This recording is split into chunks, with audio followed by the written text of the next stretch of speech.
I know. I know having to check the box that says I'm 18 has stopped me from a lot of stuff.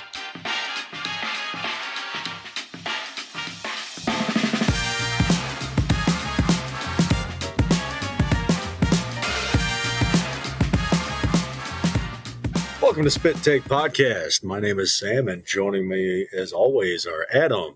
Hey. And Rick. Hello. Today we'll be talking about the latest entertainment news, as well as our favorite DC animated movies and TV shows. Make sure you let us know your favorites in the comments, or anyone might have missed. Don't forget to check us out on Twitter, Facebook, YouTube, Rumble, and everywhere you get your podcasts. Links to all the places you can find us will be in the episode description. Rick, I heard we had a listener write in with their top fighting movies. Yes, we had a listener. His name is Aaron. He listens every week. And his top fighting movies are Legend of Drunken Master, which I think me and Sam agreed is one of our favorites. So we talked enough about that. Kill Bill 1 and 2, which I think we did mention as kind of a runner-up last week. I think Adam mentioned that. But we did mention this one after the show. Someone mentioned, I can't believe someone didn't say It Man. So I don't know who said that, but yes, that is another movie we probably felt guilty about leaving off the list because what's his name? Donnie. I definitely felt guilty leaving that one off the list. That is such a great movie. That's a fantastic movie. I can't believe we forgot to bring that one up. Well, hey, you know what? This isn't going to be the last time we talk about fight movies. And FYI, like as I was editing all of this and I just kept listening to the part where we're talking about fight movies. I'm like, there's like 10 other ways to call these movies. We could have called them action movies. We could have called them martial arts. I just kept being like going back to fight movies.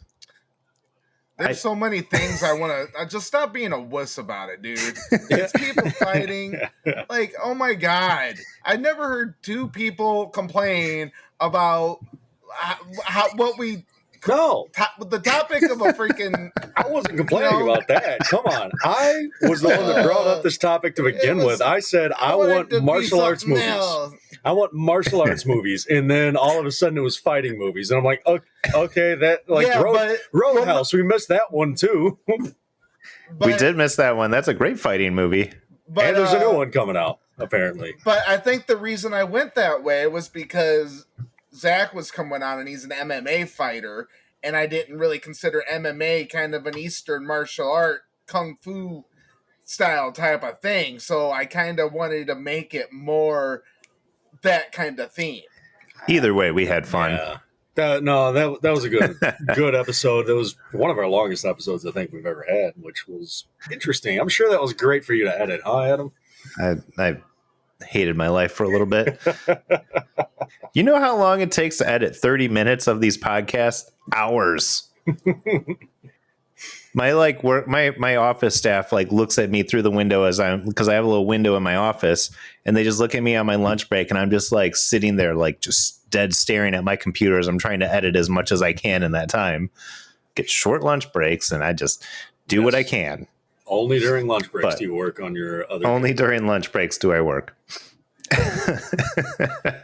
But we got some news today. Rick, was there anything else you wanted to cover from our fan? No. Hi, Aaron. Talk to you later. Aaron. Thank you for letting us know. We appreciate your input, man. You are one of 12 people that we appreciate. But hey, we do want more participation, guys. So, connect with us on Facebook, Twitter, all that stuff, YouTube, and if you have a favorite, whatchamacallit, today we're going to talk about DC cartoons. If you have a favorite DC cartoon, give us your top cartoon, your top moment, top DC superhero. Send it to us, and we'll talk about it on the show. And we love you all. But let's kick off the news. First thing we got on George. Not you, George. We don't like you, George. Yeah, fuck off, George. My grandpa. He's 82 years old, guys. not different George. Okay. Yeah, we don't like the other George. Your grandpa's fine. We like him. Yeah.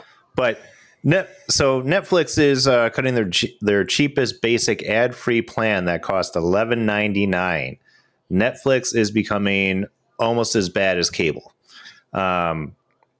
I still have Netflix, and I've toyed with the idea of letting it go, but it has the occasional show that I do like to watch. And they're, as we were talking about last week, their documentaries have been pretty good. So like I'm having a hard time parting with it because they do have some good content, but I don't know if it's $20 a month worth of content. Yeah. I just like, I don't know how I feel right now. Eventually it will probably go away, probably after Cobra Kai season 6. I'm going to probably just disconnect with it for a while. They've been a bunch of cheap asses over there. They're doing crazy layoffs and everything. I don't know how I feel about Netflix right now. Well, their ad plan, I believe, is $6.99. Their ad-free plan is $15.99, and I put the quote on here. As we invest in and improve Netflix, we'll occasionally ask our members to pay a little extra to reflect those improvements. So those prices are expected to even go up. So not only are they kind of like giving you no real option, but to go ads or pay out your caboose, you're gonna go up either way in price once you choose. From the sound of it, I mean, they're already tried to or are trying / tried to cut down on password sharing on it. So yeah, they really hit that one a couple of months before they decided, hey, we're gonna bump that price right up there, baby. I know. Well, so I was going to say that they, they've cut off like the password sharing and everything. So you got to think, people were still going off and like buying it who were now disconnected from their friends or family's passwords, but they're still struggling enough that they're raising prices and doing all of this.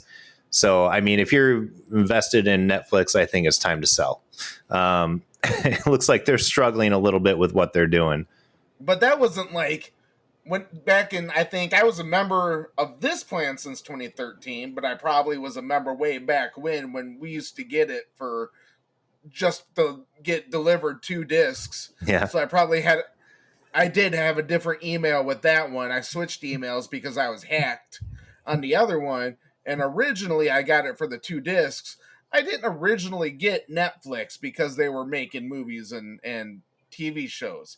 Yeah. So you know what I mean? So like to tell me that you're going to raise the prices because you're making movies and TV shows, that's not why I originally bought it. I bought it I got it back in 2006 when I was in college because I was a college kid who wanted movies delivered to me. Yeah. Well, and if you're a younger listener, they did used to deliver movies to us in the mail on disc. Mm-hmm. Yeah. And it blew our minds. You used to have to go to the video store. They also had like a booth where you can outside of Walgreens and you can get movies right at that booth. And apparently that was huge, but like people could not be bothered to do that nowadays. Don't try to erase the great legacy of Blockbuster by saying movie store. Come on. I still know where a family video is, okay? I was more of a family video person. I didn't really go to Blockbuster. Yeah, family video has been shutting down but you still see their buildings because they were very uniform in what they looked like. The last one shut down recently. Probably. Yeah. There's one more like a week or two ago, the last one shut down. I haven't driven that part around 30 in a while. Yeah, well, I was surprised because I thought the one that was here in my town was still open. Yeah, but that used to be the thing to do on a Friday night. Go out, rent a movie, make some popcorn, watch with your friends. But you know what? You'd spend an hour in that video store to pick out a movie, and you'd get your candy there. You'd get your giant size candy. You'd get your drink, your 2-liter for $0.25. But you guys had Blockbuster. I grew up in a podunk town. We had the Movie Depot. And the cool thing about the Movie Depot is they had a big gumball machine. After you pulled out like a pink gumball, you get a rent one, get one free movie. And I'd get like Heavy Metal, I think it was like 1981 Heavy Metal, the cartoon. And my mom get it. She's like, this is repulsive after she watched it because I left it in the living room. The only thing I know about that movie is the South Park episode they did. Yeah, I've never seen it. It's pretty graphic for probably. I was like probably 11 years old when I rented it. I won't lie. The main thing I got from Blockbuster were video games. Me too. Like the movies were great. I liked those, but I also had a VHS recorder at home. So Yeah. a lot of the movies I wanted Yeah. to see, I just had to fast forward through commercials, which Netflix will not allow you to do. Pretty common. Yeah. We were the same way. We recorded a lot. You know, we had the two VHS players next to each other hooked up so that you pressed record on one while it was playing on the other. We had the whole system set up. And that was how you pirated movies back in the day. Yeah. Oh yeah. Pirate movies like a man. Come on.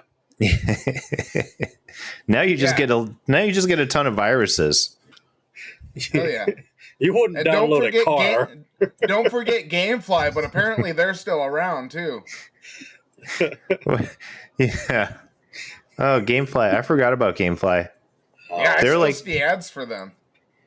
I had that subscription longer than I wanted to because I was like, I want to cancel. I went online to cancel. It's like, oh, you have to call one of our representatives. And I was like, that seems like talking to people, and I don't want to do that.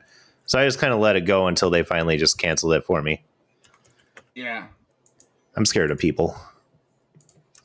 It was big with me for like a short time. Anyways, let's bring it back to camp. Hey, we're talking. You know what? We're talking about video games. Let's talk about the trailer Sam sent us. Yeah.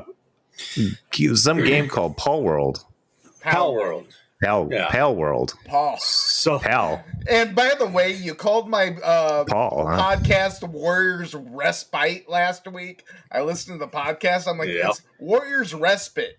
I was going to call you out when it happened, but I call out both y'all enough when you flip something. So Stop making fun of the foreigner. I also figured I'd let Rick take that one. I'm gonna But make a super cut. I'm gonna make a super cut of Adam mispronouncing things. Bautista, Warriors Respite. Yeah, you know what? It's like Fuck a you guys. That's what. accent. So, funny story about that. My friend, when we were kids and we'd play games, and you go through the tutorial, and when he was like showing me, he's like, "Oh," I was like, "Oh, I think I got to do this tutorial," and he's like, "What?" And I'm like, "I got to do the tutorial," and he's like, "It's pronounced tutorial," and I'm like, "Holy shit! I've been pronouncing this wrong for like 5 years." I was like, "I look like an idiot." Champagne. Oh my god. Futurama. Christopher Walken. Oh my god. Oh my god. Oh my god. I thought we were It's going my for thing. the old Listen. SNL Continental. But you know what? That's my thing. Rick's thing is giving terribly long and crazy explanations, and Sam's thing is to zone out from time to time and not have any clue where we are or what we're talking about. And make faces when I misuse words. I do it for both of you. That's true. Sam just sits there and quietly judges us. Yep. Anyways, Pal World. Yeah.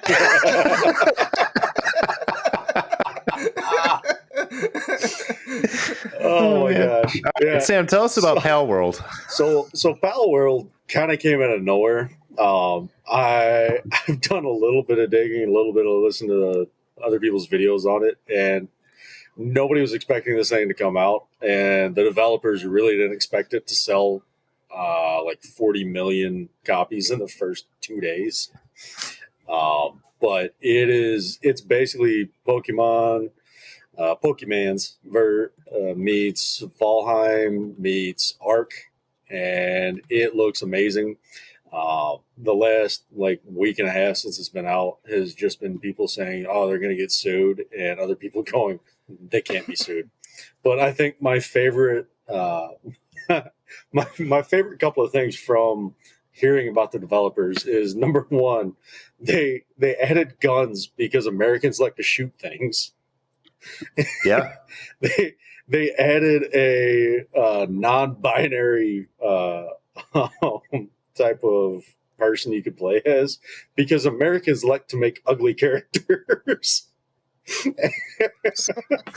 And the third, which is probably my favorite, is that like a portion of the models in that game were created by the son of a convenience store worker who's like 13.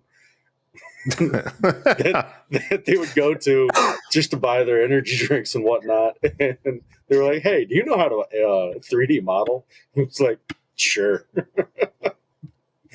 Like, yeah. Well, that was the first thought I had when I watched the trailer. As I was like, "Oh, they're getting sued." I mean, they clearly had a herd of Pikachus just jump down in the middle of the trailer. I'm like, they are getting sued. Like, and it's not even like it's like, oh, this is like a tribute to Pikachu. They look like fucking Pikachus. Yeah, Like, but like, it's getting, I still want to play it. It's getting like really good reviews. And I've actually looked at like a couple of videos, and people are like, this is like not Pokemon. This is like just a really good game. Like, people are like, they're building a base, and then they're capturing these animals, and each animal has their individual powers. And then they're like doing like a lot of different stuff that you would imagine you do in an open world as a kid. Like, it's a really good open world game for $30. One of the other things that I've seen that really tickled me was you can capture other people and make them your pals. I didn't see that. You are forcing these animals and people to work for you. And then I saw a video just today where this guy calls out one of his pals, kneels down, pets it, then pulls out a bazooka, loads the pal into the bazooka, and fires it off at a structure in the distance, and it explodes. That's not even how a bazooka works. I don't care. It was awesome. And the game's only like $25-$30. I think it's 25 on Steam right now, $30 elsewhere. And yeah, it looks like it's I've got to buy 30. this. I've got to start playing this. Man. All right. I need to make some money then so I can play this stupid game too. Mm-hmm. And I'm probably going to be addicted to it because that's usually what happens when I'm like, this game looks okay. I'm buying it this week because I don't know. It just looks like it's fun. Yeah. So I do want to try it. It does have up to 4-player co-op. If you pay for a server, you can have up to 25.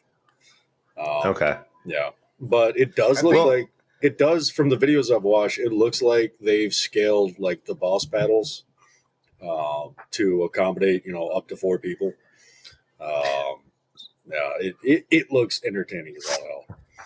Well, speaking of like open world games, the one that I'm probably going to get before I get Pal World is Enshrouded, because that's getting some really good reviews now that they're through the hiccups of the server crashes. It's getting like awesome reviews, and it keeps popping up in my feed. And I've watched a couple of gameplay videos. It's very much like Valheim, very similar. Okay. But a little bit better crafting system and everything. And it's more like, it's kind of like Dark Souls meets Valheim. And yeah, so with like the combat, the gameplay, the combat is more like Dark Souls, but the base building is a lot more like Valheim. So I'm actually very interested in that game. And I think it's like $25 right now. So I might be looking into that one soon. It's a newer game. I think it hit just a few weeks ago. Nice. Well, I'll check that out. Yeah. Go ahead, Rick. What I think is, if everybody gets this game and we have a listener that has the game, we should do a night where we record playing it with them. Yeah. Sure. Possibly. But cool. Anything else about Pal World? Spend your night playing Pal World with 3 middle-aged guys. It'd be sweet. We're going to turn it on, see like a little 10-year-old boy, and we're like, nope. Oh, nope. Don't you not got doing this. the under 18 turned off? What? No? Oh, yeah, because that stops everybody. Uh-huh. I know having to check the box that says I'm 18 has stopped me from a lot of stuff. You think kids are doing that? No. Like, I know you're joking. But still. But yeah, no, I think Pal World looks like fun. And then I sent you guys the trailer last night for Roadhouse. I'm really excited about the Roadhouse movie. I love Jake Gyllenhaal. I like the movies he's in. I haven't seen anything of his that I really didn't like. At least nothing that comes to mind. I don't think I ever saw Bubble Boy because I thought it looked stupid. That I was could be dumb. wrong. No, that was dumb as shit. Okay. No, that was awesome. That was dumb as shit. I never saw that one. It was I one of swear those. to God. It was one of those dumb movies, but holy crap, it was great. There were so Wasn't many that one parts of like? it. And maybe I'd have to watch it again because I think at the time maybe I just didn't get it. Mhm. Maybe Jake Gyllenhaal's smarter than I'm giving him credit for. Yeah, That could be possible. it looked really stupid, 'Cause but I think Tom Green was smarter than I gave him credit for Freddy Got Fingered. Yes. Because Freddy Got Fingered, he was a genius in that. yeah, Tom Green's one of those guys that you don't think is as smart as he is. That dude's a freaking He's a genius. Yeah. Yes. Well, so the Roadhouse movie, like it's got Conor McGregor as the bad guy in it, or he's a kind of a thug in it and stuff. Yes, but it's all and about he fits that because people hate him. And he acts like a freaking thug.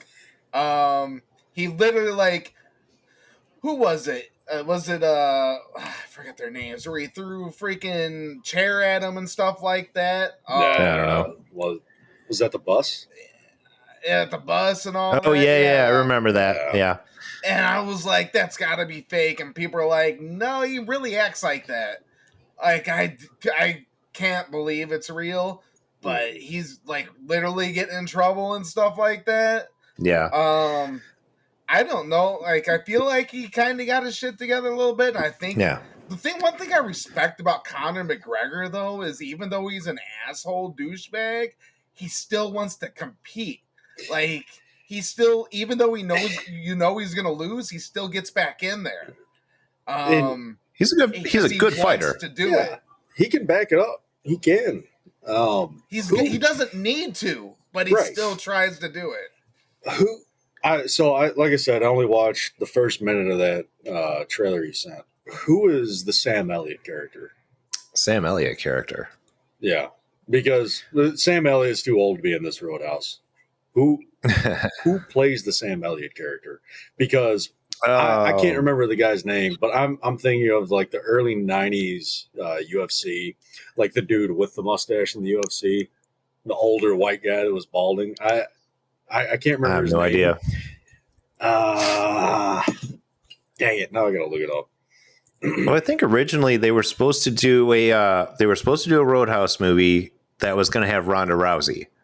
I remember hearing about that years ago, and I think they scrapped it. I mean, I know they scrapped it because we've never seen Don Fry. Don Fry. Okay, he would be a great Sam Elliott character. He would, but I'm excited to see this because the action looks really good. It looks like it's a lot more action packed than the Roadhouse we got with Swayze. But obviously we love Patrick Swayze and everything he does. But Jake Gyllenhaal just looks like does such an amazing job with this movie. And he has a really good knack for putting himself into the character and really giving everything he's got into what he does. Like he's the best part of some of the movies where he's the side character. Yeah. He's excellent. He's excellent. And I think that's a big reason that I'm really into going to see this movie. Yep. I agree. I think I didn't have high hopes for it when you sent the trailer. I was kind of like, why are you remaking one of one of America's greatest movies? But yeah, looking at the first minute of that, I'm down. I'll go watch it. Yeah, for sure. I just really like the atmosphere watching it. Like, I feel like I'm on vacation watching it. Yeah. Yeah. I know that's out of left field, but looking at the surroundings, the palm trees and the sun and everything, I don't know if it's meant to look like that, but I just feel like I'm on vacation watching this trailer. Like, I feel good watching this trailer, just being there. And then on top of that, like, just watching the fights and stuff like that, the action does look brutal. It does. And that's what kind of like sold me on it, is I was like, this is going to be an awesome action movie. I would, but again, like, fight. It's called a goddamn action movie. All right, we're not getting into this again. I would happily go back to 80s style action movies. Yeah. Well, there's a couple that I really don't want to see them remake, but they have potential, like Big Trouble in Little China. I kind of hope they never remake that movie. That movie's perfect the way it is. When they were talking about doing a remake with The Rock, I was like, this has potential, but at the same time, it's never going to be Kurt Russell in what's arguably one of the silliest martial arts movies of all time. It is such a great movie, but like Roadhouse, I'm willing to give this one a shot. It looks gritty. It looks fun. It looks just like really well put together. So I'm hoping it is good. And if you haven't seen the trailer, you can stop by our Facebook page and check it out. Make sure to follow us when you get there. Hey, if any of your listeners, I'm thinking you want to start a Roadhouse with us. Rick is trying to push engagement with fans a little too far. we will not meet you. Let us know if you open one, and we might stop by for a drink. Yes. We are not interested in any kind of business venture opening a Roadhouse, okay? Rick does not speak for any of us on that. Oh, man. But if you have a Roadhouse, we're looking for sponsors. So... Okay. Well, here's one that I hope Rick can't do any type of audience participation. Vince McMahon is a WWE sex case right now. Vince McMahon is being accused of sexual assault and all kinds of things. There's a laundry list of stuff. See, and I challenge Rick now, and he's trying to think of how to incorporate people into this. But I'll let Rick. I'm going to let Rick take a second, and then he can explain this one to you because you boys like Mexico. Rick is following this one a lot more closely than I've been, so I'm going to let Rick kind of talk about some of the details, some of the stuff that's been coming up. Have you ever been to a Turkish bath? I heard there was a gangbang here. Who wants a mustache try? Okay, Rick. Baidu. Like we're making all these jokes and stuff like that, and now we're gonna get into a serious topic about sexual assault. So enjoy. Anyways,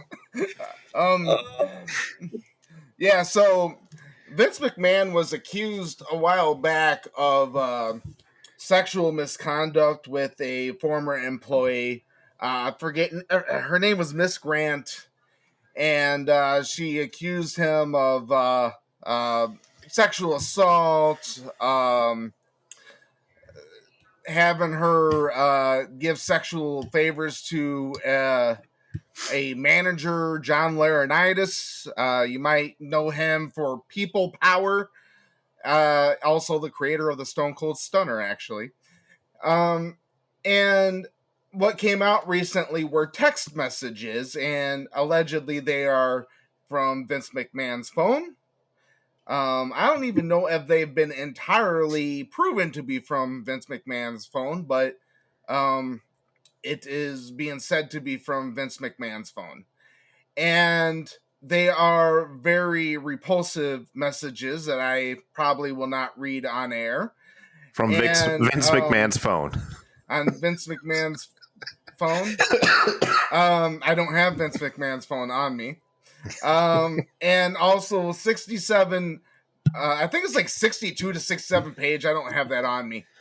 Let me see. I probably go on my Twitter and look.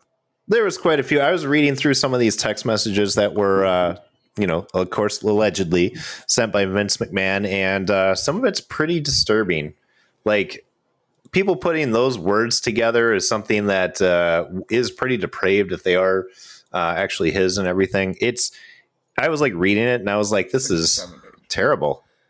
Yeah. And the document, the court filing is 67 pages of accusations by Miss Grant of things that he's done as far as misconduct. And Brock Lesnar is being implicated as Vince McMahon offered her to Brock Lesnar to entice him to sign with the company. So some are calling this sex trafficking. So you be the judge of that. And so there are many other repulsive things in this. I've sat and listened to people kind of analyze this stuff. Something about a threesome and Vince McMahon taking a dump on her and then making her give pleasure to another man while he takes a shower, comes back and continues doing the deed while she has to sit there with his dung on her. It gets worse than that. Yeah, it's pretty bad. Like, yeah, I don't know. I was just kind of reading that, and like I was reading some of the text messages, and again, my mind was just kind of like, what the hell is this? Like, what? Like, it's one of those things when you start, when you start reading it, you're like, what kind of human being thinks like this? Like, this is really messed up. Like, a bored 70-year-old billionaire. That's true. That's true. And if that's the case, I don't want to be a billionaire. I'm lying. That's the thing. There was a quote by Jim Carrey. Is like, I wish more people could have all the money so they could see it's not the answer. Yeah. But we're going to be following this case kind of closely, especially Rick in the Spit Take Wrestling podcast. He's going to be kind of following all this and just kind of checking it out. So, and he'll be doing a little bit of analyzing. If you're not aware of this, Rick is a behavioral health specialist, therapist.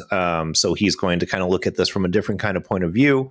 But we're excited to hear more about that. But we just kind of wanted to bring it up because it's hitting the news, and it's a pretty big deal if you're into the wrestling world. And we're mostly going to be taking a non-biased opinion on this. We're just going to try to be presenting the facts as they are. Knowing us, there's going to be some bias slipped in there, and we apologize. Please don't cancel us. Absolutely. And cool. If any of our listeners, no.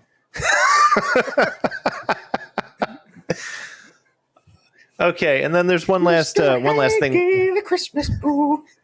Jesus. German Scheisse porn. One more trailer. One more trailer we need to talk about. New trailers this week. A lot of news this week.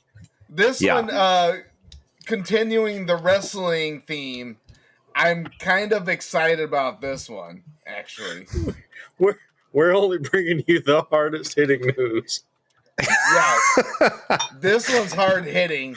John Cena is starring in a new movie. It's called the Vince McMahon story. They're actually John Netflix Cena is actually is the poop. Netflix is actually releasing a Netflix Vince McMahon documentary. Perfect timing to be announcing that, apparently. Right. But tell us about the movie trailer. So this movie called Ricky Stanicky, and it's Zac Efron and these two other guys, and apparently they want to party or something like that. I don't know. Okay, so I'll explain this one. So because maybe I saw it more recently, but so the whole premise of this movie is that three friends made up this person who they said was like a childhood friend of theirs to use as an excuse to go and do whatever they want, basically. So the trailer kind of starts with them saying, oh my God, are you okay? You're in the ER. And they're like, oh, Ricky's in the ER. We got to head to Nevada real quick. And so they jump on a plane and go there, and they're talking about how they're about to go to the World Series and go do that because they made up this friend just to go do things. And then while they're there, one of them, whose wife is pregnant, she goes into labor 6 weeks early. So they have to get back, and they're like, well, we called all the hospitals. Nobody knew anything about a Ricky Stanicky. So they start accusing them of making the character or making the person up. So they go and hire somebody who's John Cena. And he's a stripper, I think. But anyways, he's like the stripper. He's like a crazy guy. Yeah, he's insane. But he's like the stripper, and he just has no filter or anything. And the rest of the trailer is pretty hilarious of just things that John Cena is saying to people. But it's them trying to convince their wives that this is Ricky Stanicky, the person that they made up. but they're trying to prove that he's real the whole time. So obviously hilarity ensues. But John Cena is somebody who he's really come into his own as an actor. Like there was a lot of movies early in his career that I was like, this is stupid. Like I had no interest in watching them, but he's made some like really good ones now, or had some really good parts to a point where I'm like, he's exceptional. His part in Peacemaker, I don't think anybody else could have played that character the same way. No. And that's probably why he got his own show. He's so funny in it. And anytime I think he was trying too much to do action, when in reality, he's a good comedy star. That's really what he is. Well, John Cena was taking acting classes for many years in the WWE. Yeah. He was a golden boy. And he was always a golden boy. You could tell since he came into the WWE, he was the perfect boy. Yes, he had his down years before he became the guy, but you can tell he was the guy that kept his nails clean. He was the perfect boy. And he was destined for great things. Like, you wanted to love him until you hated him, but you hated him because they pushed you as someone to love. But now, like, every time I see him, I love him. Like, in movies, because he's likable in movies, even though he's kind of weird looking. Yeah. He's like, he's very likable when he's like starring in movies. And John Cena, if we ever meet you in real life, Rick is the one saying that. I think you're a very handsome man. Well, I think he's weird looking now. I don't think he was weird looking before. And if any of our listeners want to, stop that. Just stop. What are you? Stop. No more. Just stop. Okay. Stop. Here's my question, or here's my statement, rather. For an early 90s / 80s action movie that I would happily see redone, I'd like to see John Cena being Hulk Hogan's character in Mr. Nanny. I think he'd be fantastic in a tutu, and I think he could play that character really well. I think people aren't into those movies anymore because The Rock tried with the Tooth Fairy, which I thought was hilarious. But this one has Hogan tied to it. He could be the bad guy this time. But I think Hogan's more manly. Isn't I'm sorry, Cena, you're cool, but you shave everything, Hogan's got a mustache and Cena. If he plays that part, he's got to shave all this to match Hogan. Yeah, Hogan looks like a middle-aged man. Cena is like a metrosexual. There's probably a lot of people out there right now what is this Mr. Nanny they're talking about? If you haven't seen it, go watch it. It's Hulk Hogan as a nanny. Mr. Nanny is the brief synopsis from IMDb. A former professional wrestler is hired to be the bodyguard / nanny for a couple of bratty kids whose inventor father is being stalked by a rival. Yep. Hey, Rick. 1980. Yeah. Please don't ever do a synopsis of a movie like I just did. I really enjoy your long synopses. Oh, okay. We encourage it. Yes. 1989 was a good year for film. No Holds Barred came out that year. That was Hulk Hogan. Oh, okay. I was like, I don't know what that has to do with anything. Mr. Nanny came out in 93. You never seen No Holds Barred, the Hulk Hogan wrestling movie? No. I'm sure I have, but man, I've seen Suburban Commando. But that was the Hulk Hogan wrestling movie, though. Yeah. Suburban Commando. Nope, never saw it. A movie. It existed, yeah. That is a movie. Lloyd. Cool. Hulk Hogan was an alien who was fighting other aliens on Earth. Christopher Lloyd movie is Balls of Fury. Oh. Balls of Fury was really good. But he wasn't in that movie. Oh, no, I'm thinking of Christopher Walken. You think of Christopher Walken. Yeah. Jeez. I was confused too. I was like, Christopher Lloyd was not in there. You got to pass me because you said Balls of Fury, and I just started thinking about that movie, and that movie was so damn good.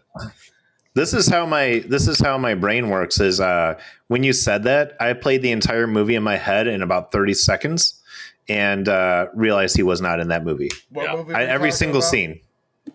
Balls of Fury. Yeah.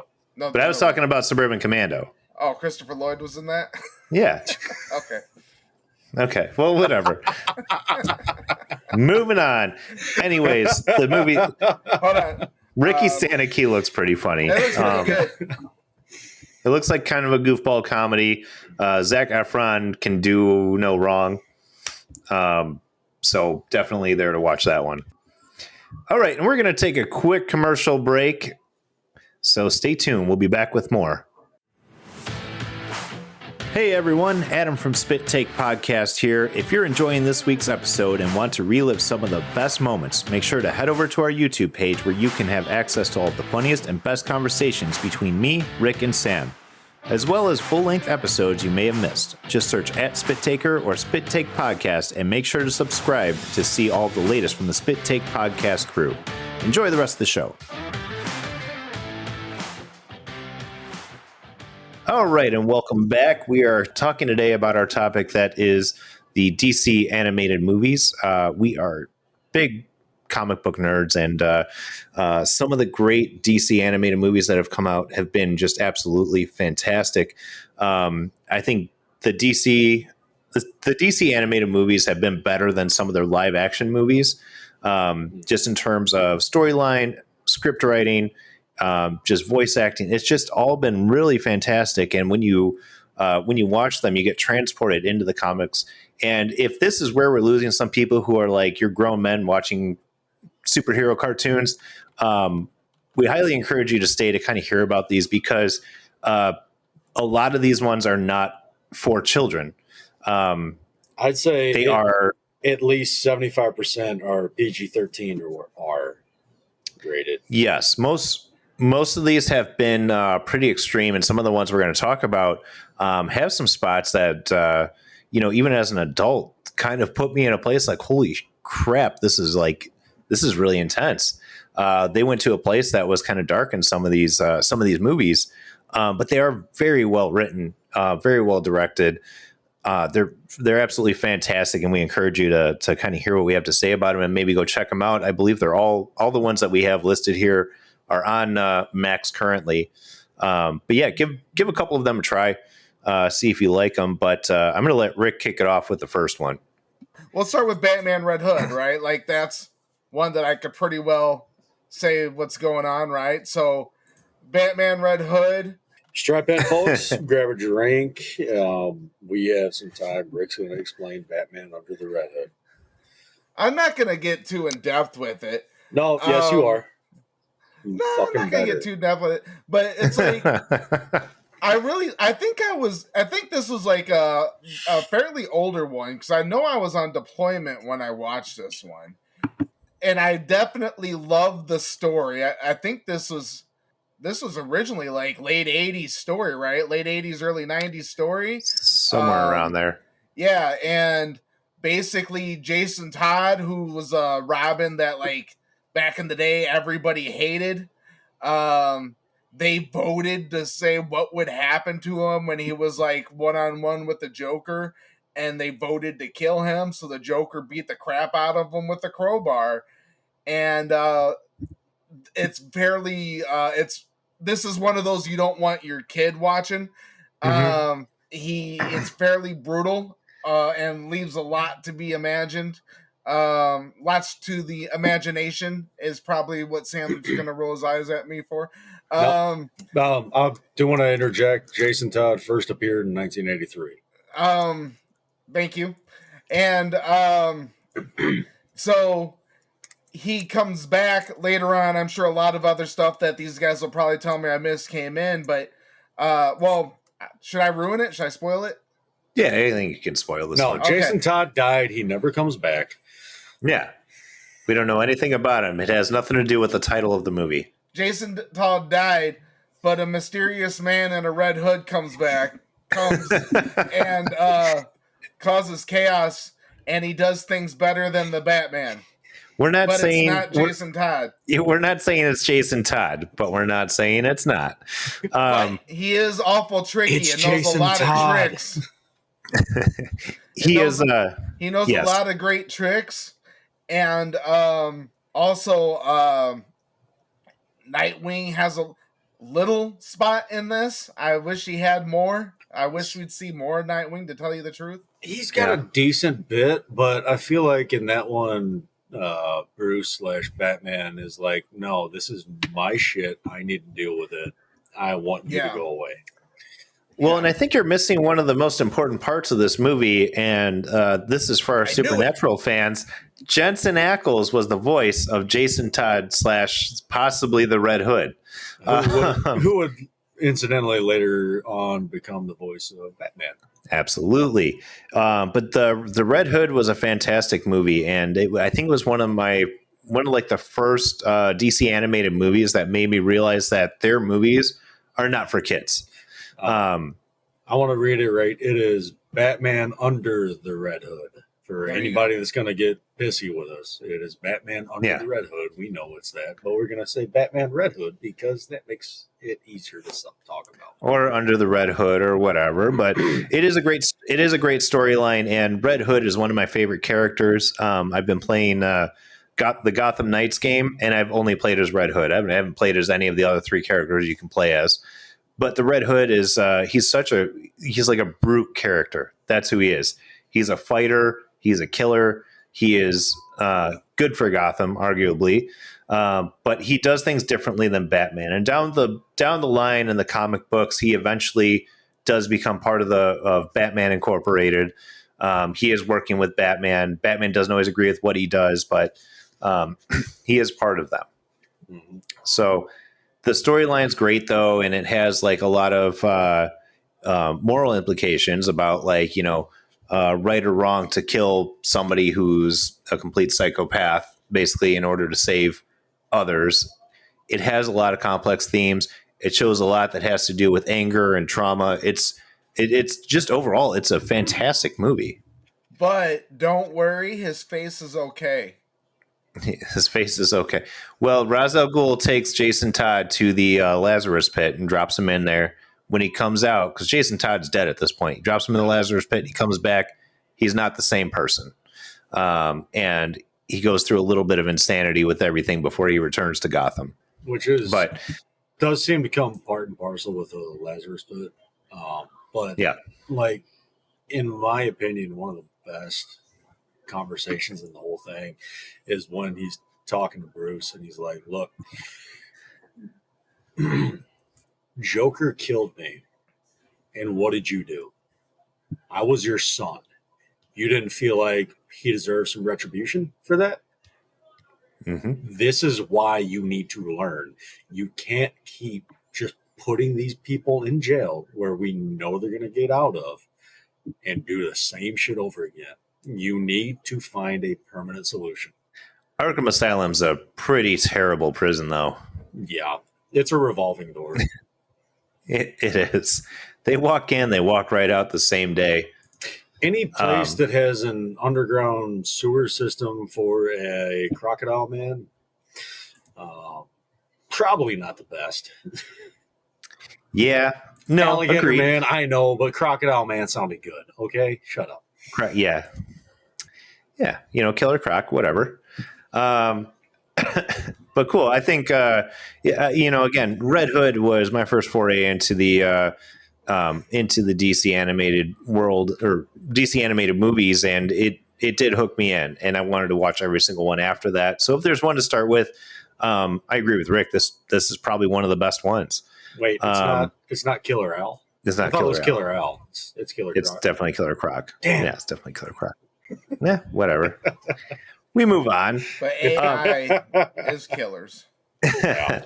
But we'll move on. We're going to do another Batman one, a little Batman focused one, Batman Mask of the Phantasm, which I happened to watch the other day, just kind of getting ready for this, because it is such a fantastic movie. It's a continuation of the Batman the Animated Series. It's basically the finale of it. It's just, it's a movie within the same universe. It's so well done, and Kevin Conroy as Batman was great. Mark Hamill as the Joker was great. It brought in a villain that we weren't familiar with yet, and there was a little mystery around it. but and Batman the Animated Series has been widely regarded as one of the best superhero animated shows of all time because it dealt with very, very complex storylines. There was nothing, cutesy or fun about it. It was a very serious show produced by Tim Burton. I mean, I'd be happy if we spent a few episodes just talking about Batman the animated series, because There is holy cow, endless there are topics. so many good topics on that.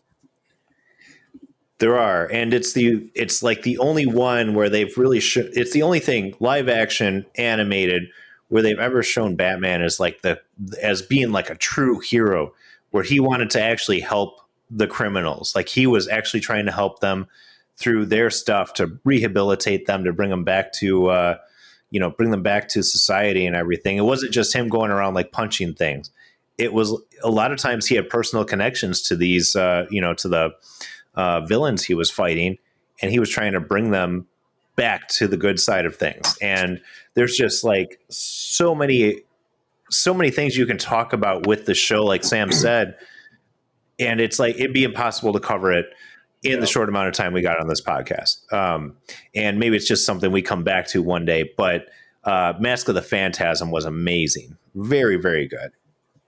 This came out when I was about 11 years old, and I watched it over and over and over again. When they say Mark Hamill is one of the best Jokers, you think, well, that's crazy. It was an animated Joker. No, that Joker was just about as depraved as any other Joker. Like, this was a freaking great Joker that made you feel like you're insane. Like, the way he laughed and the timing of it all was just like, he had no remorse for what he was doing. It was just amazing. And it was very much reflected in this movie. I want both of us to die together, Batman. That was a part of this movie. And that's a part of that running kind of the way Joker's twisted mind works with how he sees his relationship with Batman. And also, yeah, you're right about how Batman's relationship with the bad guys, but specifically Catwoman. Mm-hmm. I remember him having this, and he's always had that relationship, but this empathy for Catwoman. But I remember in this specifically, me having like Catwoman being one of my favorite characters, and him having this empathy for Catwoman, that he was just like, why are you doing this? Stop doing this. Like, he's trying to save her more than put her in prison or put her in Arkham. Yeah, he was legitimately trying to save people. Yeah. Like he was a true hero. And you watch the cartoon and you're just like, this is peak Mr. Batman. Freeze too. That was another great villain in this. Yeah. That story in this with his wife and everything was an amazing, touching storyline in this series. Like, this is such a great series. So first of all, the Batman villains, they all have some sort of tragic backstory, something that can make you empathize with them. Except for like Joker, he's just crazy. Yeah, no, Joker's just the goat. But yeah, Mr. Freeze is one that I've always empathized with. I've always understood, like, well, I could see myself kind of going that way if I had the resources and the intelligence. I don't. But back to your other point about Mark Hamill. I mean, we can argue day and night about the best live action Joker. But as far as animated series go, man, it's Mark Hamill.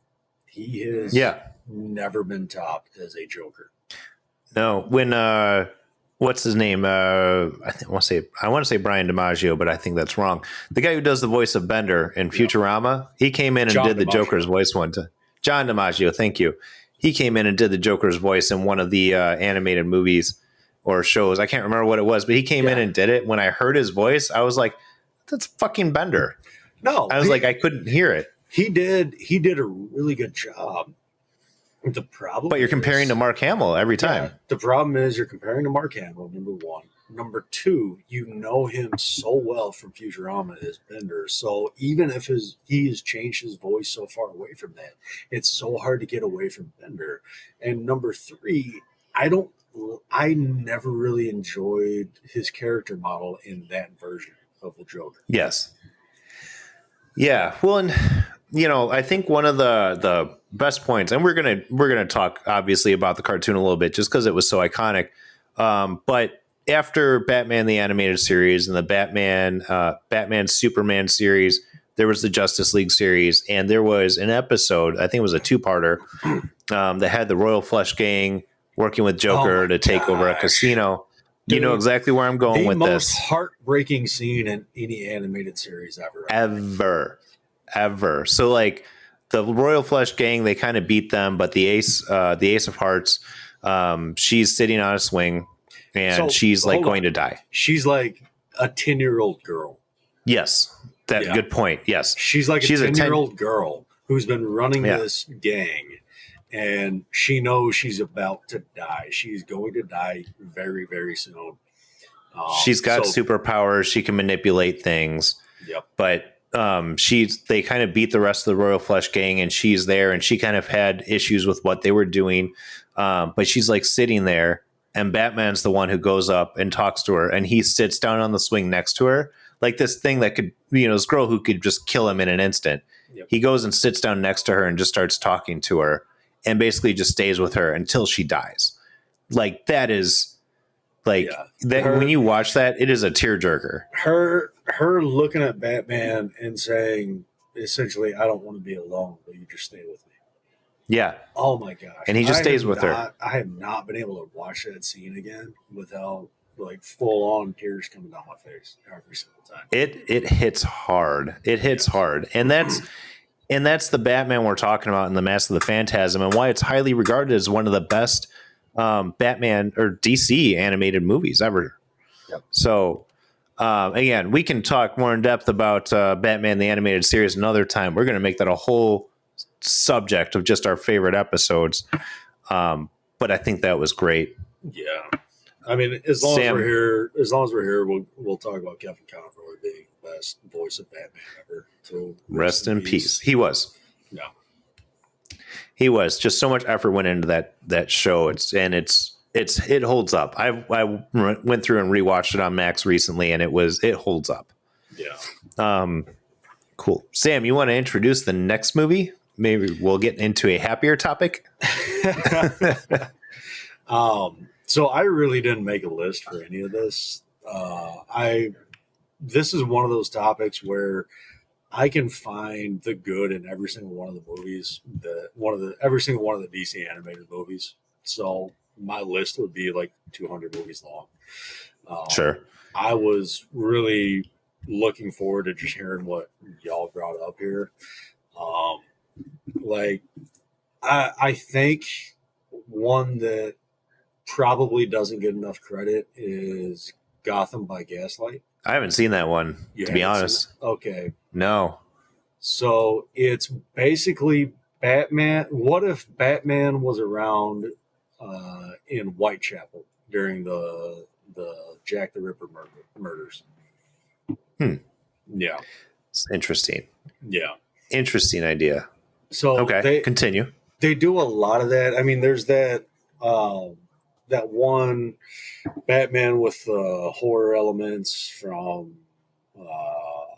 like Cthulhu and that sort of stuff, which was pretty good. Okay. They do a lot of the different. I don't know why they necessarily go with Batman for all of these, but it works for me every single time, at least in part. But I really enjoyed because it was basically Batman and Catwoman. Catwoman was a prostitute. Because of course, why not? She'll be targeted by Jack the Ripper. She's a sexy villain. Yeah, she's a sexy villain. Anti-hero. Still not as good as of a love interest as Silver St. Cloud, but but no, Sure. it was just a change. You didn't get all the Batman gadgets. You got more or less a pure Batman without most of the gadgets. And it was really good. I thought for something that I don't hear many people talking about, I think people should give it a shot and go into it thinking this is going to be a Batman movie without a Batmobile, without a bat plane, without any of that stuff. It's just Batman, being actually a detective. Yeah, well, I pulled it up on IMDb, and I'm looking at it right now. Bruce Greenwood as Batman, and he's no stranger to that part. Jennifer Carpenter as Selena Kyle, that was Dexter's sister, and Dexter, obviously. John DiMaggio, Speak of the Devil, he was Chief Bullock. Anthony Head was Alfred Pennyworth. You probably know him as Giles from Buffy the Vampire Slayer. A lot of big names in this one. Tara Strong is in it. Bruce Timm. Carrie Werher. I know her name. I can't think of where she's from, but that's interesting. I'm going to have to go check that one out. I think I've just somehow missed that one. Yeah. I think I probably saw it at some point and meant to watch it, but I never got a chance to. So I'm going to have to put that on my list to check out. It's, for the most part, less action than you may expect from a Batman movie. But if you go into it expecting more of a detective movie with some action thrown in, it's good. Huh. Interesting. Yeah. Cool. I'm going to have to check that one out. I wish I could put more input into that one, but again, I haven't seen it. Rick, did you see that one? No. Give it a shot, guys. I think y'all will probably like it if you're looking for a Batman movie that is more detective and less, Bruce Lee. Absolutely. Cool. If any of our listeners want to, no, we're just joking. If any of our listeners want to be Bruce Lee, contact Rick Rogers at. I got some chores to do at my house. I'll teach you to fight kung fu. Yeah. This one's called Brush the Cat. Rick, why don't you introduce the next one? A Vince McMahon kind of thing going on there? This one's called Become the Toilet. Is that a Vince McMahon thing going on? Okay, anyways. All right, Rick, give us the next one. See, I didn't want to start out because my favorite ones are really, like, there's a lot of them that came out in 2010. I don't know why. But my two favorite are when Batman and Superman are together. Like, I feel like they are so both kind of similar and different at the same time. Like, they're both kind of quiet, even-tempered people, but like one is very well brought up and the other's tortured. And so it's just, I like seeing that kind of together, how that kind of meshes together. And the Batman Superman Public Enemies and the Justice League Crisis on Two Earths, I feel like they spend a lot of time together. Hey, you're only supposed to pick one, and now you're doing two in one section? Come on. Both you picked one of Sam's. I'm not doing two in one sections. I'm just saying those are my two favorites. And that's where I would have started out with. I just felt nervous that I would just screw those up. And that's why I didn't start out with those. Well, pick whichever one you want. So we've got time here. Explain both of them for the next 20 minutes. Adam and I just want to sit back and watch you explain them. Yeah, I gotta go take a piss, so feel free to explain for a while. I'm not gonna explain for 20 minutes, but the easier one to explain is Justice League Crisis on Two Earths. Oh, I have to stay for this one. I can't. Okay, I'll hold it. Well, I mean, it's not too complicated. Basically, what you have going on here is no, it's not. I'm not going to get too complicated. Come on. No, I mean, Joy. You got it's on a different Earth. It's in an alternate universe of what the I don't know, what do you call the normal DC universe? Whatever you call the normal DC universe. Tell me what it is. So it's Earth 2. Yes. DC universe is Earth 2? Yeah. Okay. So they're on Earth 2. Okay. Earth 2 and Earth 1. Oh, I'm sorry. So the Injustice League is on Earth 3. Okay. Well, the alternate universe is like, see, it's like 11 o'clock at night here, so I can't think very well. You guys get me on the spot. Earth 1's like Golden Age, right?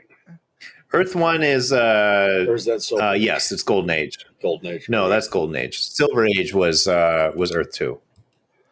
Well, I know there's 2 Earths, and on one of them, there's at least 2.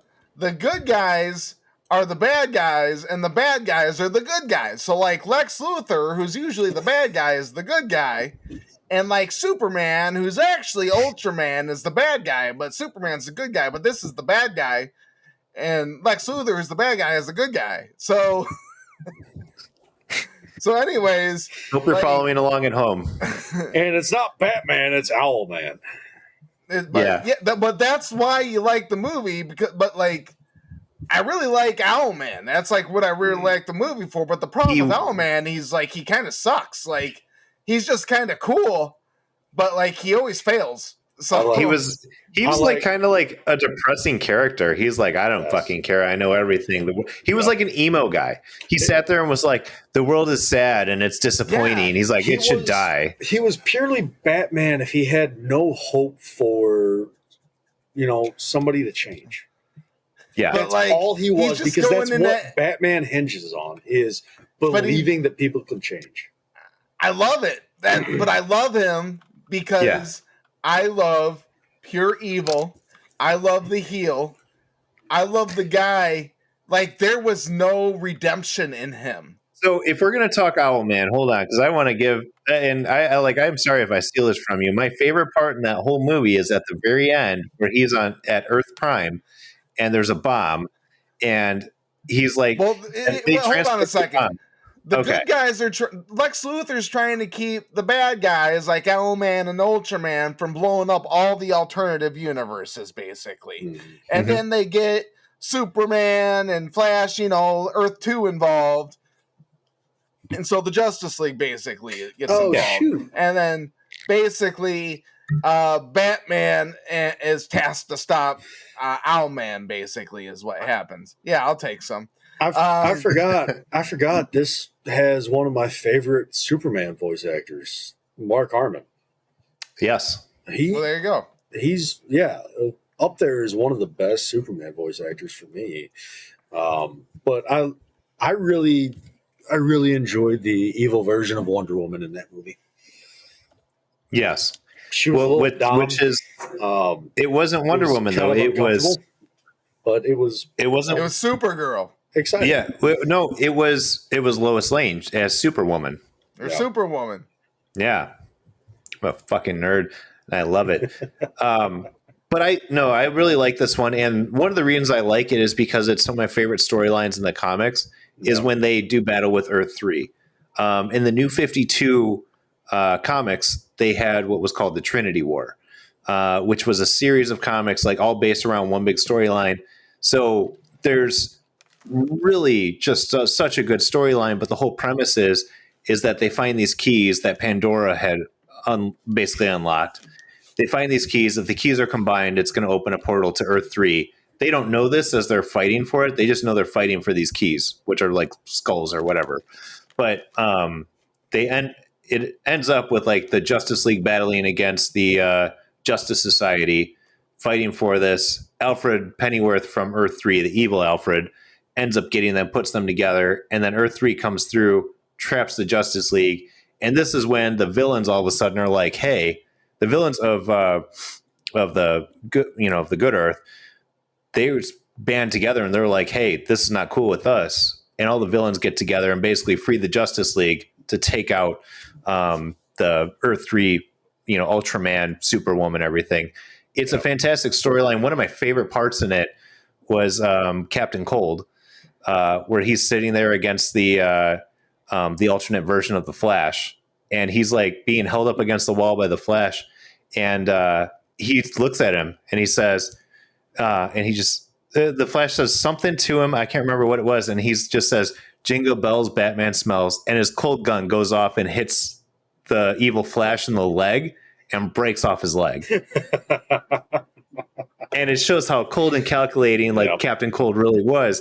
It was an awesome scene in there. But going back to Crisis on Two Earths, it's such a great storyline anytime they bring the two opposing sides together.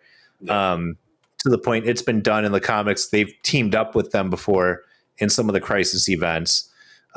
They've just really told good stories involving those characters. And to Rick's point, the bad guys being the good guys, Lex Luthor and the Joker are trying to stop the Injustice League on Earth 3.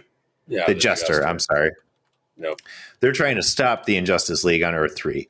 And the evil Flash is Johnny Quick. Johnny Quick. Thank you. I couldn't think of what his name was. Johnny Quick.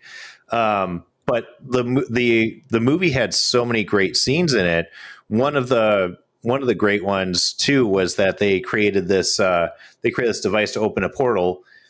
I believe it was the gravity treadmill or whatever it was. Mm-hmm. And I'm drawing a blank on some of these things. But anyways, Batman's like, hey, he's like, we need Speedster to get on this thing and run to get it going.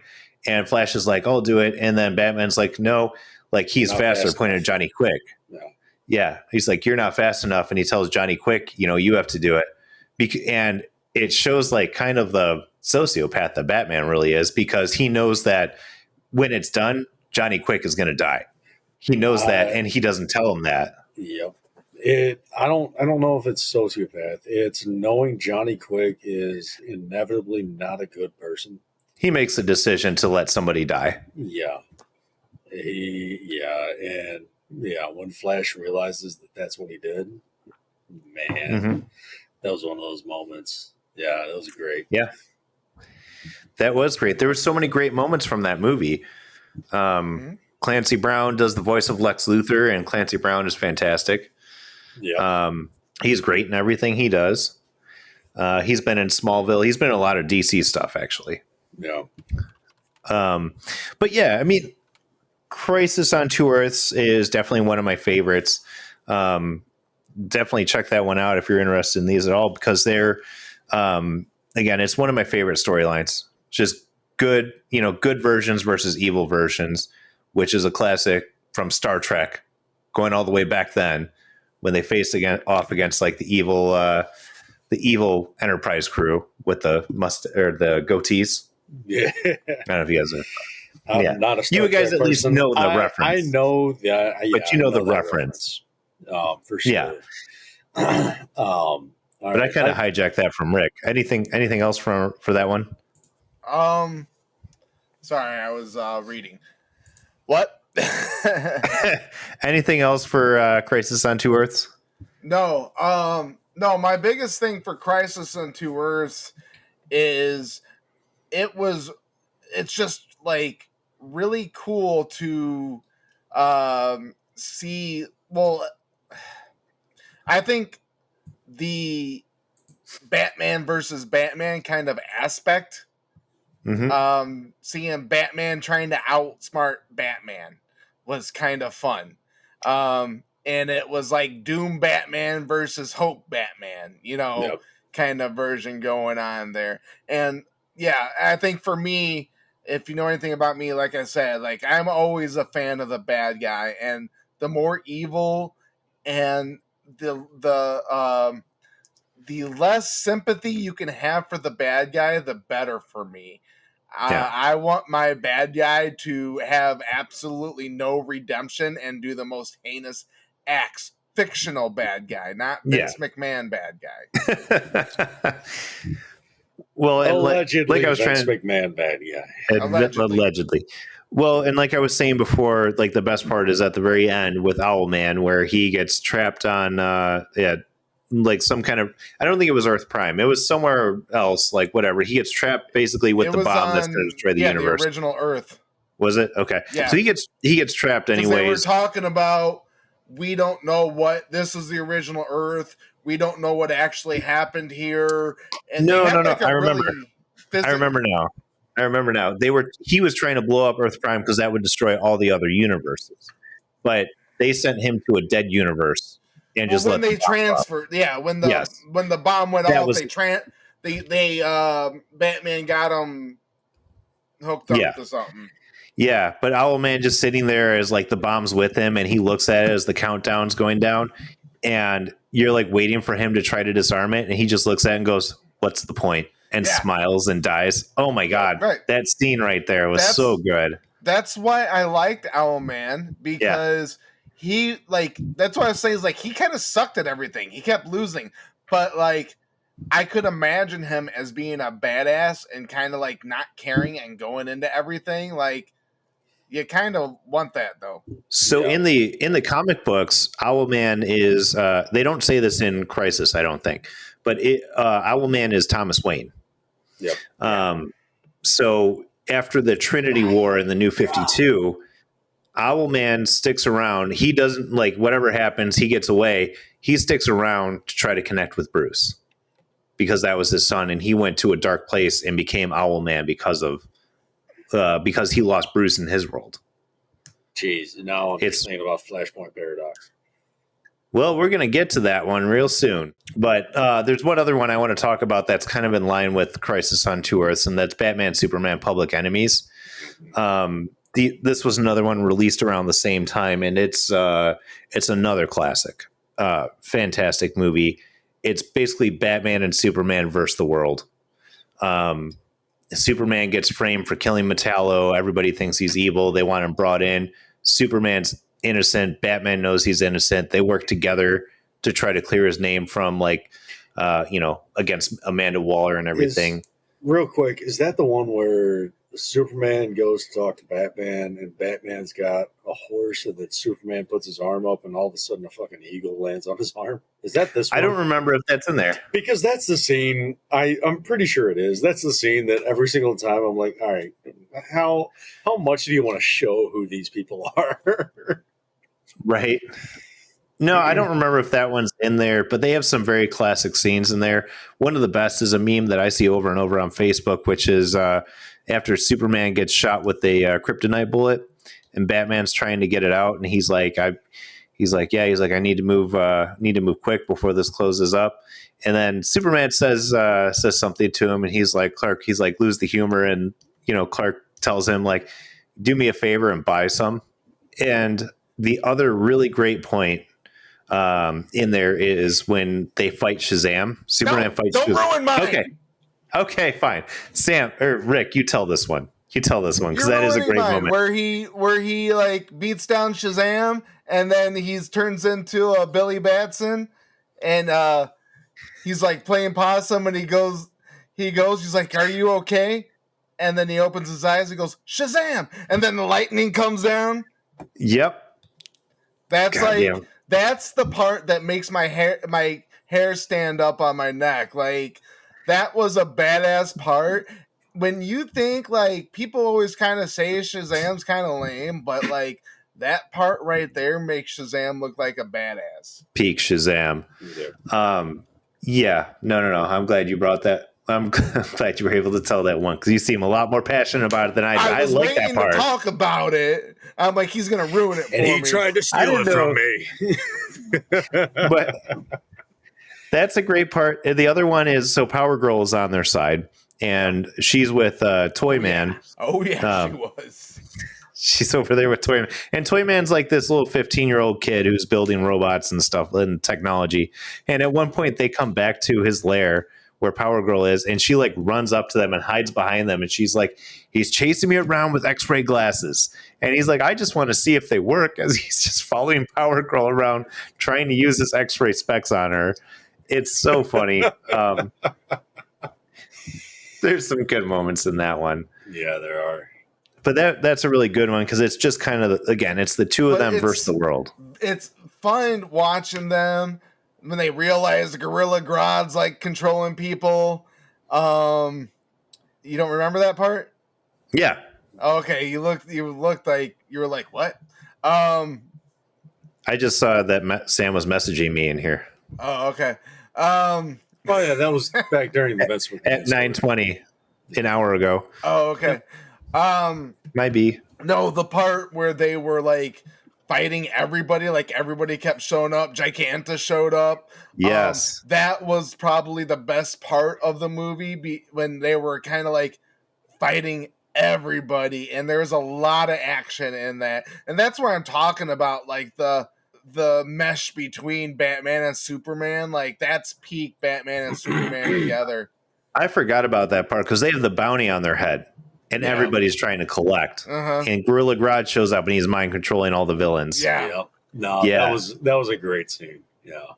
I forgot about that scene. Oh my God. I have to go back and watch that one again. That's why I said like that part and the Shazam part got me like, I remember watching that, and that is my favorite animated DC movie right there.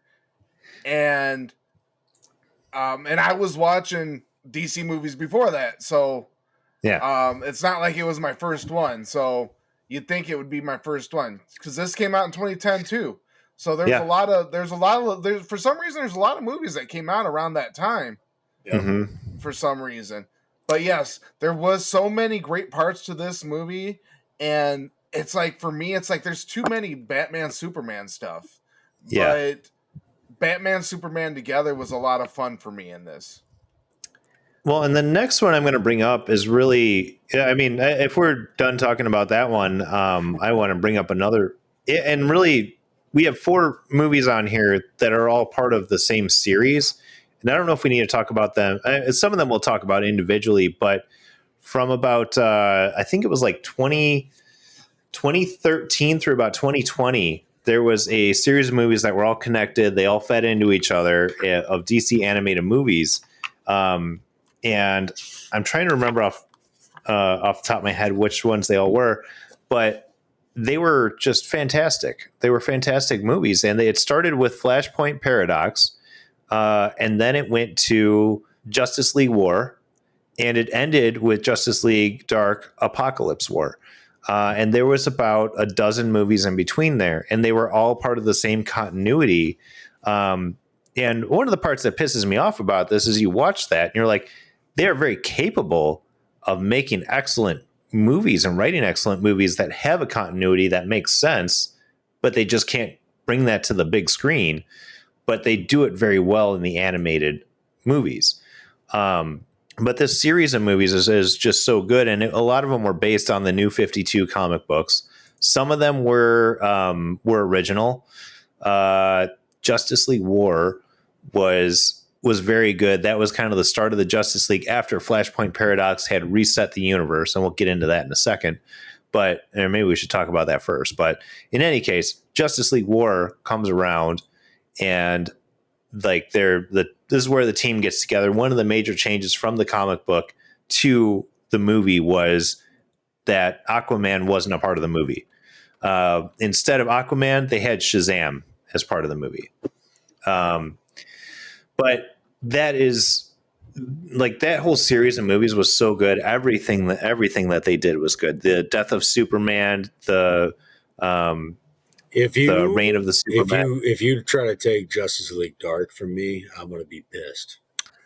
I didn't take Justice League Dark from me. I'm talking about that whole series from 2013 to 2020. That's way too wide of a thing. I'm not taking. You gotta settle down. Take one. Hold on. I'm just talking about that in general. But my actual one that I'm going to talk about, the actual one that I'm going to talk about is Flashpoint Paradox, because that was a great movie. I really love that one. It kicked off this whole thing that we're going to get into here. But the Flashpoint Paradox was excellent. And Flash has always been one of my favorite characters. It's been well established in the comics, in the movies, in the shows, everything, that the Flash is a pivotal part of the DC universe. Yeah. He exists. Superman can die and the world doesn't change that much. They get a little sad. Batman can die. Somebody else picks up the mantle as Batman. The Flash dies. It changes the entire universe. Yeah. Like, that's the importance of the Flash that you don't get to see all the time. And he has so much impact on everything. Even going back to the Justice League animated series, the episode where they go and meet the Justice Lords, who were the Justice League on another Earth, but on their Earth, the Flash died in a battle, and they went to a side of being more extreme with their tactics. They weren't bad guys, but they were kind of extreme good guys. But like, he just plays such a pivotal part. And you get into Flashpoint Paradox, where he goes back in time. All he does is save his mom, from being murdered, and the whole universe turns upside down. And instead of Thomas and Martha Wayne dying, Bruce dies. Yep. Yeah. And Thomas Wayne becomes Batman, and Martha Wayne becomes the Joker. That wasn't the Martha Wayne being the Joker was not in the Flashpoint movie, but that is canon in the comics. It was in there. You don't see her, but right. It's there's like about, hinting at it. You hear her voice. But I mean, everything, the battle between Atlantis and Themyscira, the war between them going on, the Shazam family, like, helping out during the battle. Like, there's just a little bit of everything in there. And, the Reverse Flash. And this is where I got a little disappointed with the Flash movie. If they were doing Flashpoint Paradox, for whatever reason, they brought Zod in. And it's like, I was expecting them to try to use Reverse Flash, because Reverse Flash is kind of the mastermind behind a lot of this. And, and he's always been the Flash's main villain, right? But the way they tell this story is so good. And at the end of it, Flash realized, now I have to go back and I have to set things right, but still can't set it 100% right, and creates the New 52. Yep. But Flashpoint Paradox is amazing. It's a very good movie. There are so many different ways that people handle time travel in their own universes, their own whatever they create. I've always kind of leaned towards the DC handling of it, where Flash goes back, creates Flashpoint, and then he realizes that was a mistake and has to go back again and fix it, but he can't go and stop himself from creating the Flashpoint. Yeah. I like that. I like that version. Yeah. That is a good version. Yeah. But Flashpoint Paradox kicked off the New 52, which brings us to the next part of this, which is Sam's. Justice League Dark. It has number one, it's got my favorite female Justice League on and off member, which is Zatanna. I like her character. I like her character design a lot. But she's great. She's smart. She knows what she's doing. She's capable, but she's a magic user. I mean, that's entertaining. It also has my favorite of all time Batman quote, and I say it kind of tongue in cheek, but kind of seriously, and it's just, because anytime he sees something that doesn't quite make sense to him, that's just his responses. And I enjoy it. You get Ra's al Ghul, you get what's his name? The Swamp Thing guy, Man Thing. Is it Man Thing? Swamp Thing? Is it Swamp Thing? Man Thing is Man Thing is Marvel. It's Swamp Thing. It's the same character, just different universes, more or less. But no, you get a different side of the DC universe than most people are used to seeing, and it's entertaining to me. It's the more supernatural side, and I've always had fun with that one. It is great seeing Constantine use his intelligence, pointing that out.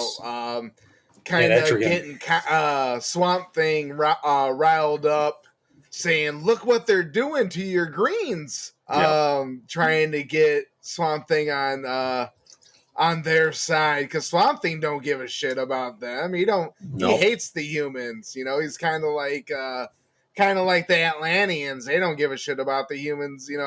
Like, it seems like everybody that's not the humans don't really give a shit about the humans. So you gotta find the common enemy and turn them against them. And it was probably the best, in my opinion, use of Etrigan that I've seen in animation or animated movies or whatever. It was really good, really well done. And Zatanna was hot. Like, what else can I say?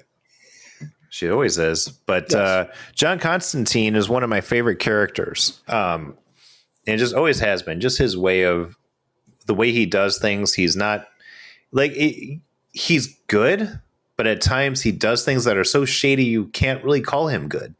Yeah. But you can't even put him in the anti-hero. He's kind of in a category all his own. He's a great guy. Yeah, basically. One of my favorite things, going back to the Trinity War, one of my favorite parts of that comic series was when the Justice League and the Justice Society are fighting over the last key, and John Constantine the keys corrupt everybody who touches them. John Constantine walks in and picks it up, and he's like, so what's all this about and everything? And somebody asked him, like, well, why aren't you, they said something like, oh, well, why aren't you corrupted? And he's like, can't soil a pot that's already dirty. Yeah. And that was like my favorite line. And I'll just never forget that line. Because it's just pointing out that, like, yeah, I'm kind of a shitbag, but being kind of a shitbag means that I can't be more of a shitbag. Yeah. So I say he's a great Jedi, but I really do kind of mean that. He's not good. He's not bad. He's there to keep the balance, and that has always felt like his job. Which I like his and Zatanna's like back and forth in that, because they used to date, and Zatanna is a good character. He's the moral middle. I enjoy it. Constantine's, I've always liked him, but he's never been like, oh my gosh, top of the heap for me. See, I know for me, he is. I know. I've always loved him. I know you like the moral gray characters. I do. I absolutely do. Well, which I do in a lot of things too, but I don't know, for some reason it may have come from the movie and the TV show. I was just inundated with hype on that stuff, and then I finally started watching, and I was like, it's okay. It's it's not bad, but I'm not. I really like them. Blown away by it. I know. I wish I'd been able to go into it with your mindset on it, because I probably would feel the same way. Well, so Constantine wasn't somebody I got into until later. Because when I went and saw the movie in theaters when it came out, the Keanu Reeves one, I went and saw it in theaters, and I really liked the movie, but I didn't know it was a DC property when I went to go see it. That's like how far removed I was from it. I didn't get into him until, So, and that's the difference, though. So it's interesting when you read some of the comics, like, depending on how he's interacting is how his character is. Because to me, there's like two different John Constantines. There's Hellblazer John Constantine, and there's DC John Constantine. Yeah. DC John Constantine is just about magic and everything. Hellblazer is like he's fighting the supernatural demons of hell. Like they're very different just depending on which comic he's in. I will say that was that moment in time in about 2019, 2020, for whatever reason. They did put somebody that wasn't Batman or Superman front and center, because Constantine was kind of the lead in that, and he did have another movie they put out, another animated they put out around then too. That's on Max. In that The House of Mystery. Period. Yeah. So with that same actor that played him in the series. Yep, Matt Ryan. So I personally do like Constantine, just because, first of all, freaking dude that freaking exorcises demons and shit is cool, and the freaking mentality is cool, the accent is cool. Like, for me, like, everything about it, like, just the character alone is cool, let alone not even talking about the backstory. But like, for me, that style of character is cool. Yeah, well, and they did put him front and center for a lot of the cartoons, and there was a huge fan outcry for Matt Ryan to continue playing this character because the first time he played it was as Constantine on the NBC show that was kind of tied to the Arrowverse, and then after that got canceled, I think they only got 11 or 12 episodes, and they, it was in a shitty time spot, let's be honest, but like the show itself was not bad, it was good. But then they brought him back on Arrow for an episode to help Sarah Lance get her soul back. And then he became a series regular on Legends of Tomorrow. And then from that point on, he voiced the character through all of the DC animated movies. The crossover with him and Lucifer from the Lucifer show was great. Yes. If you didn't know, Lucifer, if you're a fan of the show, is a DC Comics property as well. Yep. Used to be Vertigo. Used to be Vertigo. Which DC is go ahead, Rick. I think DC owns them. Yep. Yeah. Which is my favorite little secret that I have with my wife. She liked the show a lot. And I was like, yes, I finally got her onto a DC show. That's right. Yeah. Well, and it was great when they did the Crisis on Infinite Earths crossover and they had all the different characters come on. And, I had seen the behind the scenes spoilers of of Tom Ellis being on the show. And when they actually had that scene where he goes and talks to Lucifer with a couple other people, and it was funny because Lucifer was in classic Lucifer mode. Mm-hmm. He was hitting on the girls he was with and everything. But you find out a little backstory about how Constantine was the reason Maze was able to come to Earth. Yep. Like he helped Lucifer, and that's why Lucifer owed him. And that's really cool. And I wish they would explore that in some kind of storyline at some point. Just really the Lucifer comics, which I haven't gotten a chance to read. I know it's very different from the show, but I would love to read those someday and really get a feel for like what that character was like. But him and Constantine always had a back and forth. Mm-hmm. That was excellent. Sandman was in there too, somewhere kind of floating around. I think we're getting a little off topic with the Justice League Dark, but yeah, we just like the character. But that opens up, Justice League Dark opens up a lot. I mean, if Justice League is the world, Justice League Dark adds at least another 10 planets. Yeah. Well, Justice League Dark Apocalypse War was the finale to that continuity. Mm-hmm. And it, again, centered around John Constantine. Yeah. Yep. Because he was the one sent back from... Yeah. And that was another case of kind of turning good guys bad a little, kind of in that vein. But Batman was bad this time. Which he was taken as a slave by Darkseid. Cool thing to see. Yeah, they were slaves. Superman escaped, but he had the kryptonite S on his chest. On his chest. That's the one where Batman's in the chair, right? And has the white suit. Yeah. Oh gosh. And what was it? Mira, Martian Manhunter, and a couple others were turned into like cyborg furies for Darkseid. Yep. That movie, if you want to talk about dark, that movie caught me off guard.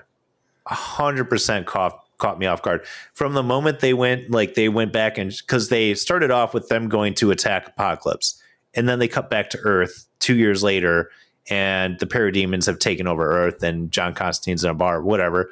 But then they go back to the battle, and you see Green Lantern get eaten alive by parademons. Yep. Mm-hmm. Like that fucked me up a little bit. I was like, what the fuck is this? And like that, there was a few others. I think Zatanna got eaten too. Yep. Other people got like burned alive, stabbed through the heart. Like, I mean, it was incredibly graphic for a cartoon. It shows, along with Flash, it shows how important of a character Raven is too. Yes. Yeah. Raven was good in this too. Yeah, you're right. Yeah, Raven was outstanding in this one. Yeah. But everything leading up to Apocalypse War, again, the continuity was so good, and they just were able to plan ahead and tell the story. I want them to do that in the live action. I don't know why they can't get the same people who planned this fantastic universe to do that. What is so Live difficult? action has a higher budget, so that means more people's hands in it. So that means more people have a say in how it goes, and that means more people are going to fuck it up. Just tell a good fucking story. It's not that hard. Well, You have now 80 years of background. Pick something. now they're Yeah. giving James Gunn creative control, right? So Yes. James Gunn's got creative control. It does not mean that other board members and blah blah blah aren't going to be like, do this, do that. But I think it's probably going to be a little more organized.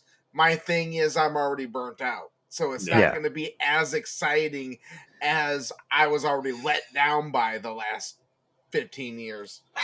I agree. But the one thing I will say about James Gunn is he knows how to tell a story. And I think if he's given the creative control and really given the freedom to tell the story, it will be good.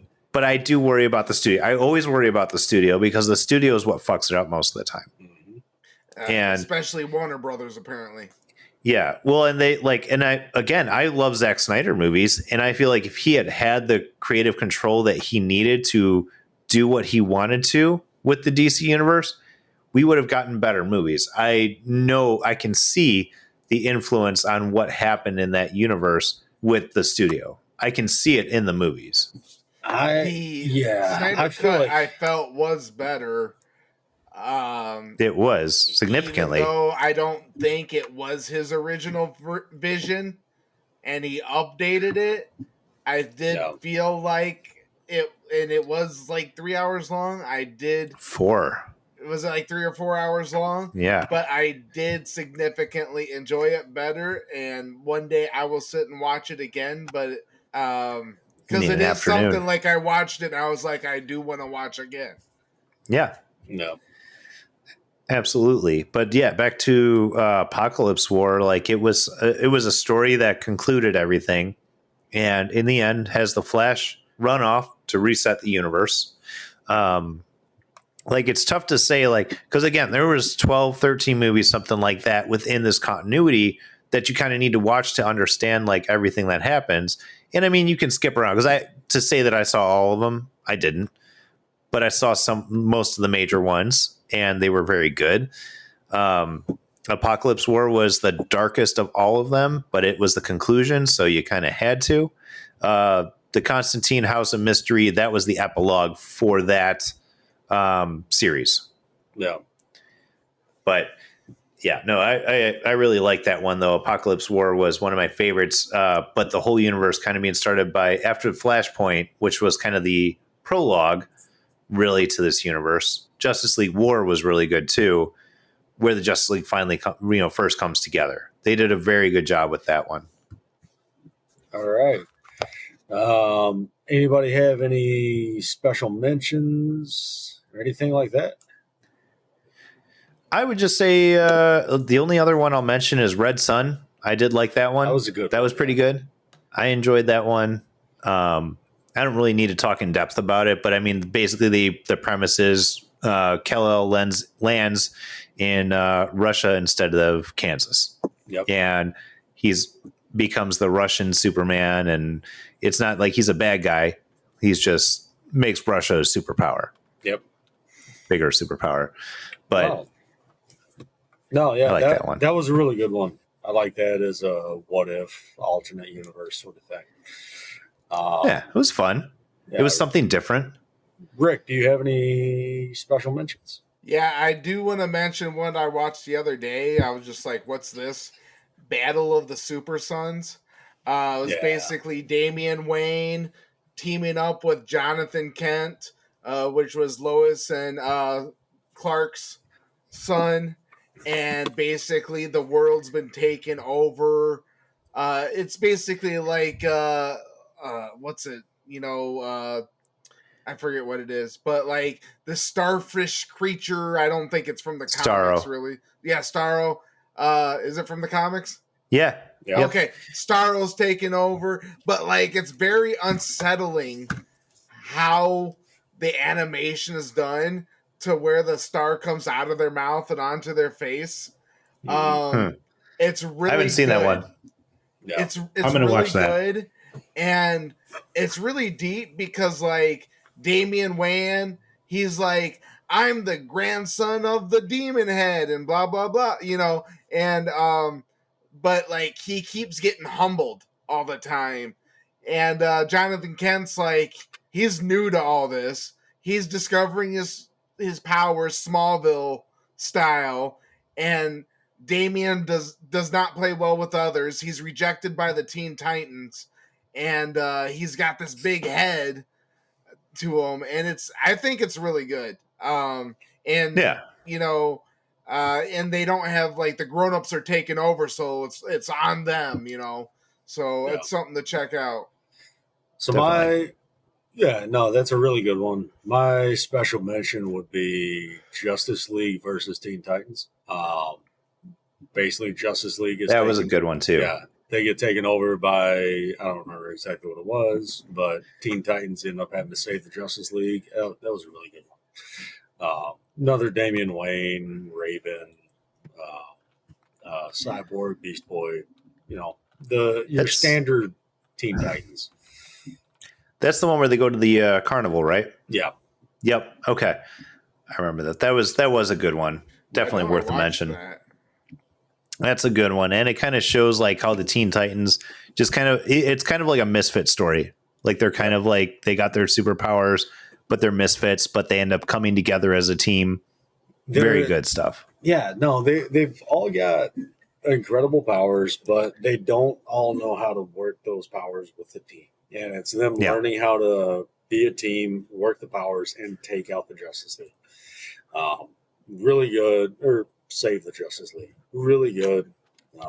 It's one of them that I'll end up going back and forth, rewatching over and over again. But with that, I see by my empty bottle of Cavassier that our time is up here. Cavassier. Yes, my empty bottle of Cavassier. Once again, thank you for listening to Spit Take Podcast. My name is Sam. Don't forget to like, share, and subscribe. Give us a comment, and check us out on Twitter, Facebook, YouTube, Rumble, everywhere you get your podcasts. Rick, take us out. Level up, guys. Bye.